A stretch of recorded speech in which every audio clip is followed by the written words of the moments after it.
Being frank. It wasn't easy, being frank. That's what everybody called him, when they weren't calling him a dirty old tramp, or a scrounger, or a layabout. Frank, they called him. Only the people at the hostel and at the Social Security bothered with his full name. Francis Rossetti Hislop. Rossetti, he seemed to remember, not after the painter, but after his sister, the poet, Christina. Most often, a person in authority, would read that name from the piece of paper they were holding and then look up at Frank, not quite in disbelief, but certainly wondering how he'd come so low. He couldn't tell them that he was climbing higher all the time, that he preferred to live out of doors, that his face was weather-beaten, not dirty, that a plastic bag was a convenient place to keep his possessions. He just nodded and shuffled his feet instead, the shuffle which had become his trademark. "Here he comes," his companions would cry. "Here comes the shuffler." Alias Frank, alias Francis Rossetti Hislop. He spent much of the spring and autumn in Edinburgh. Some said he was mad, leaving in the summer months. That, after all, was when the pickings were richest. But he didn't like to bother the tourists, and besides, summer was for travelling. He usually walked north, through Fife and into Kinross or Perthshire, setting up camp by the side of a loch or up in the hills. And, when he got bored, he'd move on. He was seldom moved on by gamekeepers or the police. Some of them he knew of old, of course, but others he encountered seemed to regard him more and more as some rare species, or, as one had actually said, a national monument. It was true, of course. Tramp meant to walk, and that's what tramps used to do. The term gentleman of the road used to be accurate, but the tramp was being replaced by the beggar, young fit men who didn't move from the city and who were unrelenting in their search for spare change. That had never been Frank's way. He had his regulars, of course, and often he only had to sit on a bench in the meadows, a huge grassy plain bordered by tree-lined paths, and wait for the money to appear in his lap. That's where he was when he heard the two men talking. It was a bright day, a lunchtime, and there were few spaces to be had on the meagre supply of meadows benches. Frank was sitting on one, arms folded, eyes closed, his legs stretched out in front of him with one foot crossed over the other. His 3 carrier bags were on the ground beside him, and his hat lay across his legs, not because he was hot especially, but because you never knew who might drop a coin in while you were dozing, or pretending to doze. Maybe his was the only bench free. Maybe that's why the men sat down beside him. Well, beside him was an exaggeration. They squeezed themselves onto the furthest edge of the bench, as far from him as possible. They couldn't be comfortable, squashed up like that, and the thought brought a moment's smile to Frank's face.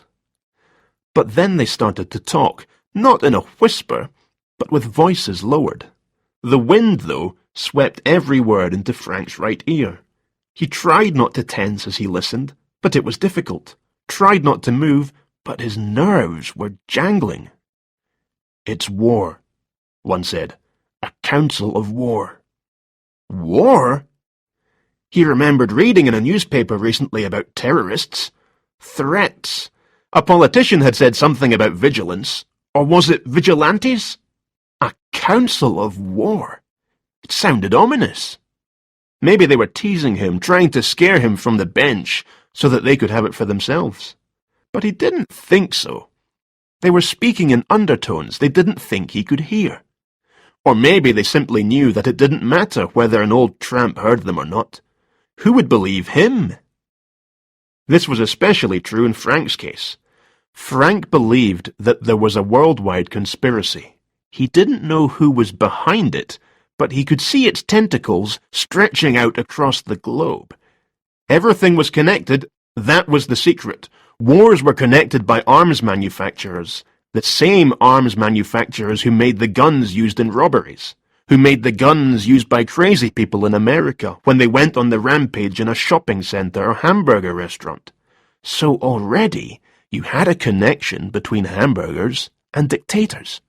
Start from there, and the thing just grew and grew. And because Frank had worked this out, he wondered from time to time if they were after him. The dictators, the arms industry, or maybe even the people who made the buns for the hamburger chains. Because he knew. He wasn't crazy. He was sure of that. If I was, he told one of his regulars, I wouldn't wonder if I was or not, would I? And she'd nodded, agreeing with him. She was a student at the university. A lot of students became regulars. They lived in Tollcross, Marchmont, Morningside, and had to pass through the meadows on the way to the university buildings in George Square. She was studying psychology, and she told Frank something. You've got what they call an active fantasy life. Yes, he knew that. He made up lots of things, told himself stories. They whiled away the time. He pretended he'd been an RAF pilot, a spy, minor royalty, a slave trader in Africa, a poet in Paris. But he knew he was making all these stories up, just as he knew that there really was a conspiracy. And these two men were part of it. Rhodes, one of them was saying now. A council of war in Rhodes. So there was a Greek connection too. Well, that made sense. He remembered stories about the generals and their junta. The terrorists were using Greece as their base, and Edinburgh was called the Athens of the North. Yes, of course. That's why they were basing themselves in Edinburgh too. A symbolic gesture. Had to be. But who would believe him? That was the problem, being frank. He'd told so many stories in the past, given the police so much information about the conspiracy, that now they just laughed at him and sent him on his way. Some of them thought he was looking for a night in the cells, and once or twice they'd even obliged, despite his protests. No, he didn't want to spend another night locked up. There was only one thing for it. He'd follow the men and see what he could find. Then he'd wait until tomorrow. They were talking about tomorrow, too, as if it was the start of their campaign.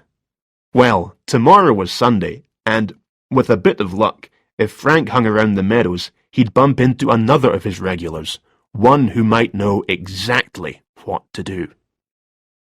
Sunday morning was damp, blustery, not the sort of day for a constitutional. This was fine by John Rebus. It meant there'd be fewer people about on Bruntsfield links, fewer men chipping golf balls toward his head with a wavering cry of "4!" Talk about crazy golf! He knew the links had been used for this purpose for years and years, but all the same, there were so many paths cutting through that it was a miracle no one had been killed. He walked one circuit of the links, then headed as usual across Melville Drive and into the meadows. Sometimes he'd stop to watch a kickabout. Other times, he kept his head down and just walked, hoping for inspiration. Sunday was too close to Monday for his liking, and Monday always meant a backlog of work. Thinking about it never did any good, of course, but he found himself thinking of little else. "Mr. Rebus!" But then, the meadows offered other distractions too. "Mr. Rebus!" "Hello, Frank." "Sit yourself down." Rebus lowered himself onto the bench. "You look excited about something." Frank nodded briskly. Though he was seated, he shuffled his feet on the earth, making little dance movements. Then he looked around him, as though seeking interlopers. "Oh no," thought Rebus. "Here we go again." "War," Frank whispered. "I heard two men talking about it." Rebus sighed. Talking to Frank was like reading one of the Sunday rags, except sometimes the stories he told were more believable. Today didn't sound like one of those days. "Talking about war? Which war?" "Terrorism, Mr. Rebus. Has to be. They've had a council of war. At Rhodes. That's in Greece." "They were Greek, were they?" Frank wrinkled his face. "I don't think so. I can give you a description of them, though. They were both wearing suits. One was short and bald, the other one was young, taller, with black hair." "You don't often see international terrorists wearing suits these days, do you?" Rebus commented. Actually, he thought to himself, that's a lie. They're becoming more smartly dressed all the time. In any case, Frank had an answer ready. Need a disguise, though, don't they? I followed them. Did you? A kickabout was starting nearby. Rebus concentrated on the kickoff. He liked Frank, but there were times they went to a bed and breakfast near the links. Did they now? Rebus nodded slowly. And they said it was starting today. Today, Mr. Rebus. They don't hang about, do they? Anything else? Frank frowned, thinking. Something about lavatories. Or laboratories. Must have been laboratories, mustn't it? And money. They talked about that. Money they needed to set it up. That's about it. Well, thanks for letting me know, Frank. I'll keep my ears open, see if I can hear any whispers. But listen, don't go following people in future. It could be dangerous, understand? Frank appeared to consider this.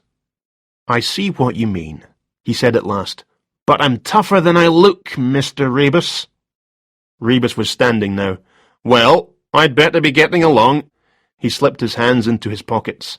The right hand emerged again, holding a £1 note. Here you go, Frank. He began to hand the money over, then withdrew it again. Frank knew what was coming, and grinned. Just one question, Rebus said, as he always did. Where do you go in the winter? It was a question a lot of his cronies asked him. Thought you were dead, they'd say each spring as he came walking back into their lives. His reply to Rebus was the same as ever. Ah, that would be telling, Mr. Rebus. That's my secret.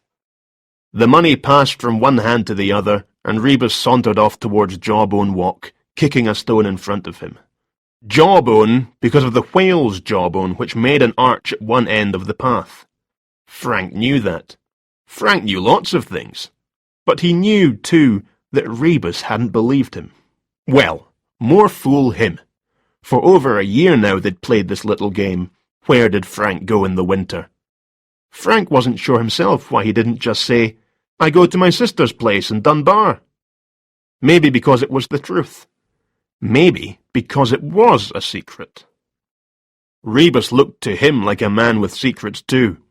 Maybe one day Rebus would set out for a walk and never return home, would just keep on walking the way Frank himself had done. What was it the girl student had said? Sometimes I think we're all gentlemen of the road. It's just that most of us haven't got the courage to take that first step. Nonsense. That first step was the easiest. It was the 100th, the 1000th, the millionth that was hard. But not as hard as going back. Never as hard as that.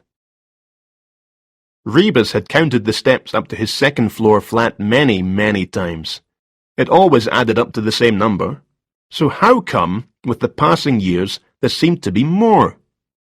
Maybe it was the height of each step that was changing. Own up, John. For once, own up. It's you that's changing. You're growing older and stiffer. You never used to pause on the first-floor landing, never used to linger outside Mrs. Cochrane's door, breathing in that smell unique to blackcurrant bushes and cat pee. How could one cat produce that amount of odour?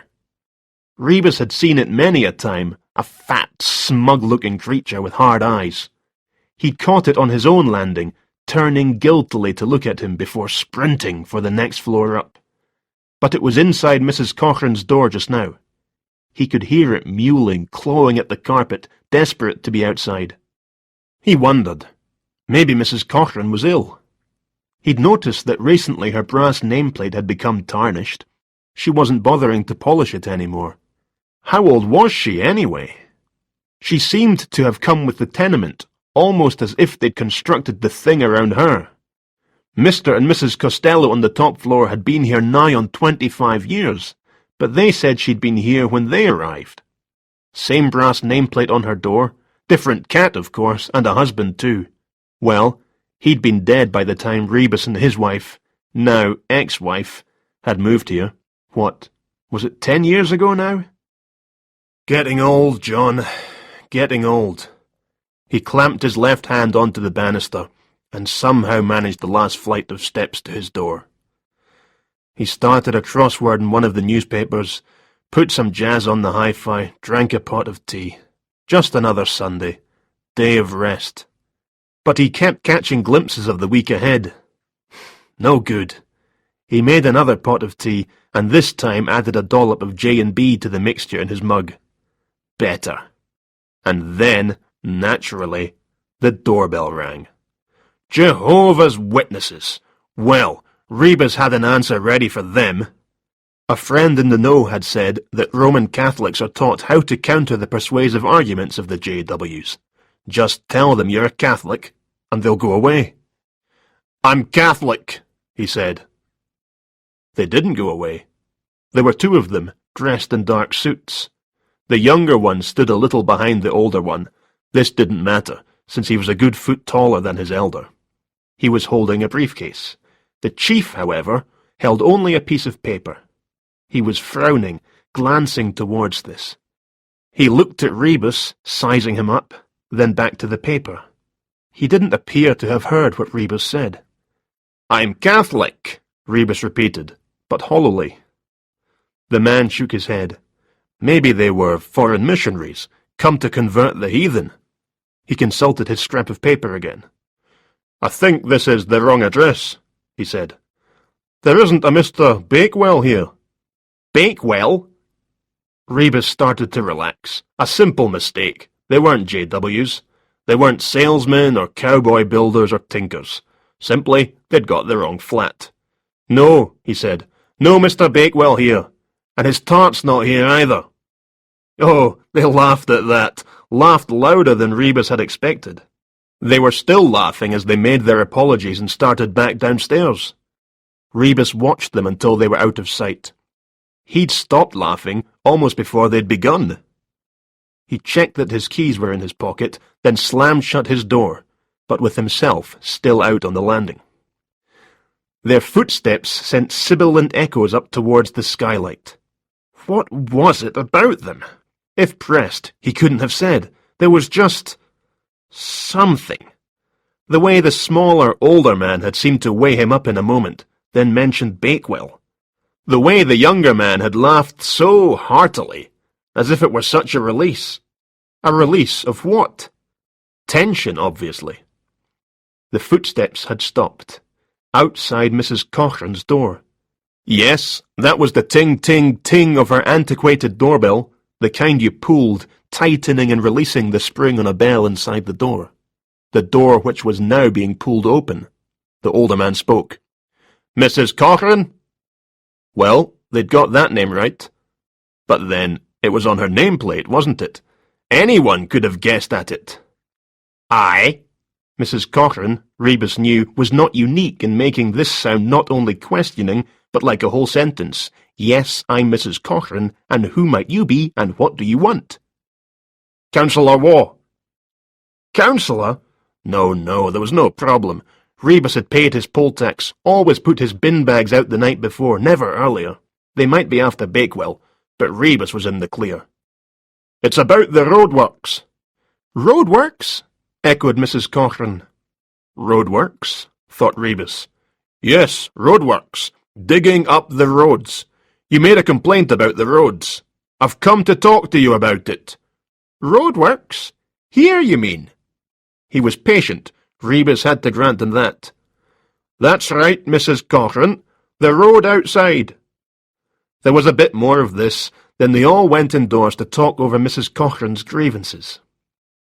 Rebus opened his own door and went in too. Then, realizing, he slapped his hand against his head.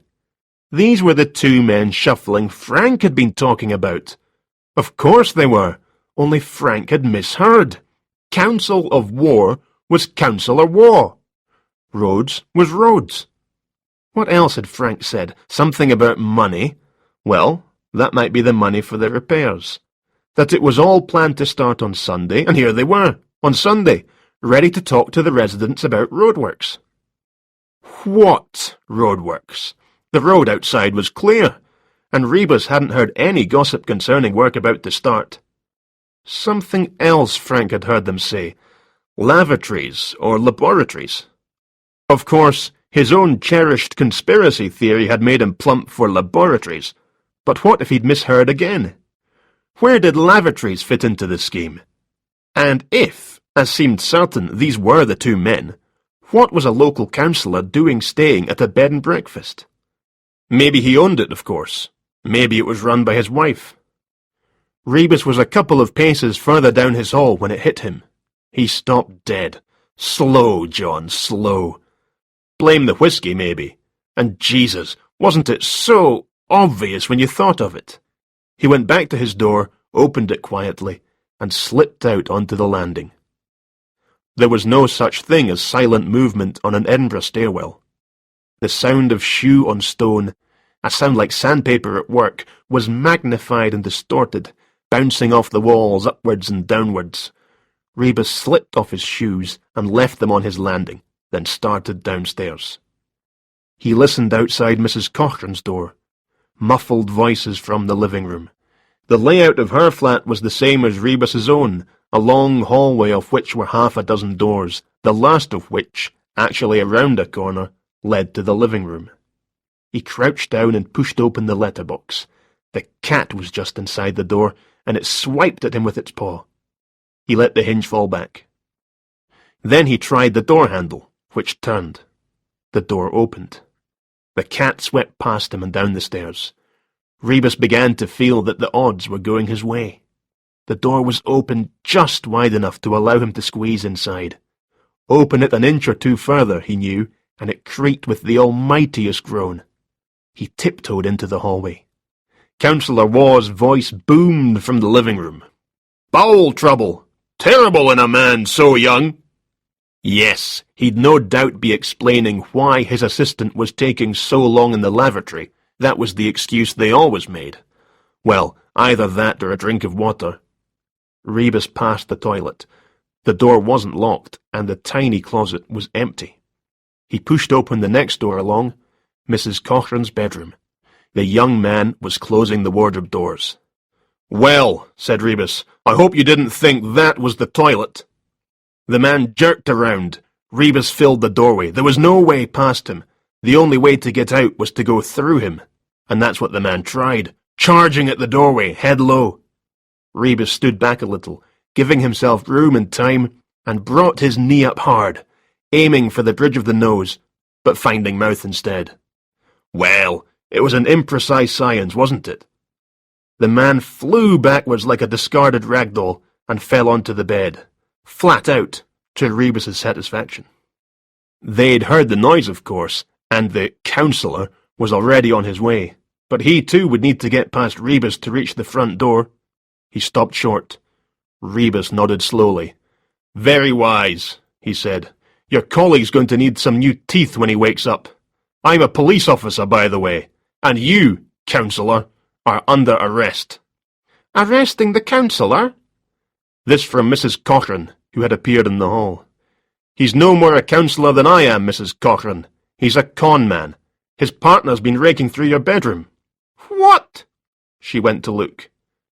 "Bakewell," Rebus said, smiling. They would try the same ruse at every door where they didn't fancy their chances. Sorry, wrong address, and on to the next potential sucker, until they found someone old enough or gullible enough. Rebus was trying to remember if Mrs. Cochrane had a telephone. Yes, there was one in her living room, wasn't there? He gestured to his prisoner. "Let's go back into the living room," he said. Rebus could call the station from there. Mrs. Cochrane was back beside him. "Blood and my good quilt," she muttered. Then she saw that Rebus was in his stocking soles.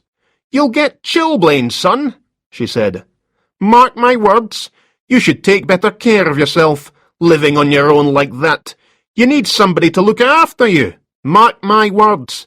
He told me he was a councillor. Would you credit it? And me been wanting to talk to them for ages about the dog's mess and the links." "Hello, Shuffler." "Mr. Rebus. Day off, is it? Don't usually see you around here during the week." Frank was back on his bench, a newspaper spread out on his lap. One of yesterday's papers. It contained a story about some black magic conspiracy in the United States, Wealthy people, it was reckoned, influential people, taking part in orgies and rituals. Yes, and the arms manufacturers would be there too. That's how they got to know the politicians and the bankers. It all connected. No, I'm off to work in a minute. Just thought I'd stop by. Here. He was holding out a £10 note. Frank looked at it suspiciously, moved his hand towards it, and took it. What? Didn't Rebus even want to ask him the question? You were right, Rebus was saying. What you told me about those two men, dead right. Well, nearly dead right. Keep your ears open, Frank, and in future I'll try to keep my ears open when you talk to me. And then he turned and was walking away, back across the grass towards Marchmont. Frank stared at the money. £10! Enough to finance another long walk. He needed a long walk to clear his head. Now that they'd had the Council of War at Rhodes, the laboratories would be making potions for satanic rituals. They'd put the politicians in a trance, and... No, it didn't bear thinking about. Mr. Rebus, he called. Mr. Rebus, I go to my sister's. She lives in Dunbar. That's where I go in the winter. But if the distant figure heard him, it made no sign. Just kept on walking. Frank shuffled his feet. £10 would buy a transistor radio, or a pair of shoes, a jacket, or a new hat, maybe a little camping stove. That was the problem with having money. You ended up with decisions to make. And if you bought anything, where would you put it? He'd need either to ditch something or to start on another carrier bag. That was the problem, being Frank.